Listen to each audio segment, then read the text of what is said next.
नमस्कार विद्यार्थ्यांनो, आज आपण ट्रिग्नॉमेट्री 6.1 मधील क्वेश्चन नंबर 5 करतो.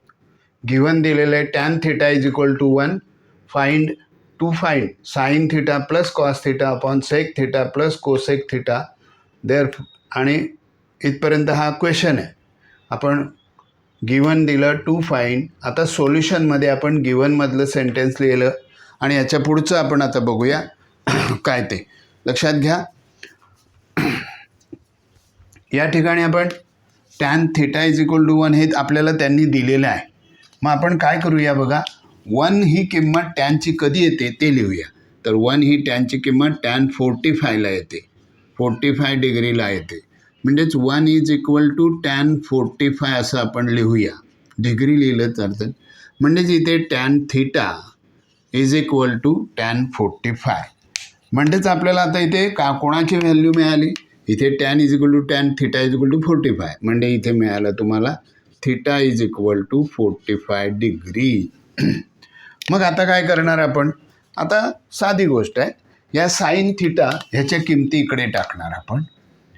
एक मिनिट मग साइन थीटाच्या ठिकाणी 40 लिहायचं, साइन थीटाच्या ठिकाणी 45 प्लस कॉस थीटाच्या ठिकाणी 45 डिग्री, सेक थीटाच्या ठिकाणी 45 डिग्री प्लस कोसेक थीटाच्या ठिकाणी 45 डिग्री.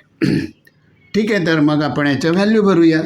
साइन 45ची व्हॅल्यू आपल्याला माहीत आहे.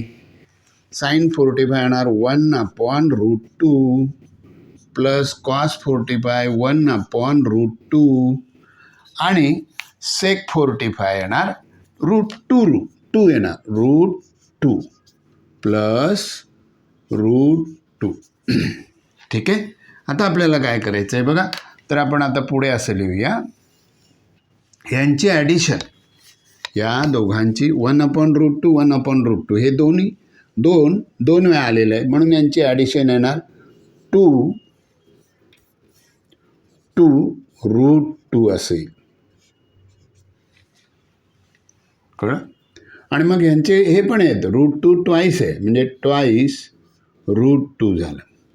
म्हणजेच काय होतं ते बघा, 2/√2 इंटू हे 2√2 असेल. ह्याचं हा √2 आपण खाली घेतला, तो इथे लिहिला, कारण तो डिनॉमिनेटर होतो, तो इकडे डिनॉमिनेटरच्या जवळ घेतलं. म्हणजेच इथे झाला 2, इकडे आपल्याला राहिलं काय, तर बघा इकडे राहिलं आपल्याला 2 अपॉन, बघा 2√2चा वर्ग होणार, म्हणजे 2 इंटू √2चा स्क्वेअर झाला. हा √2चा स्क्वेअर गेला, म्हणजे इथे काय राहिलं बघा, 2 अपॉन 2 इंटू 2 घेतला, 2 1 जा गेला, म्हणजे राहिलं काय, तर 1/2 इज इक्वल टू लिहा, इज इक्वल टू लिहा, इज इक्वल टू लिहा. इकडे आपण आपलं जे दिलं आहे ते लिहूया.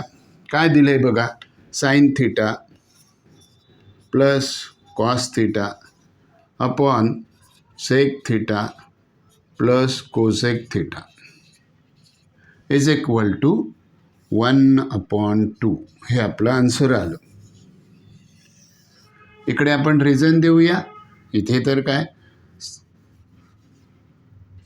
सबस्टिट्यूटिंग झालं. अशा प्रकारे आपला हा प्रश्न संपलेला आहे विद्यार्थ्यांनो. आपण दुसरा प्रश्न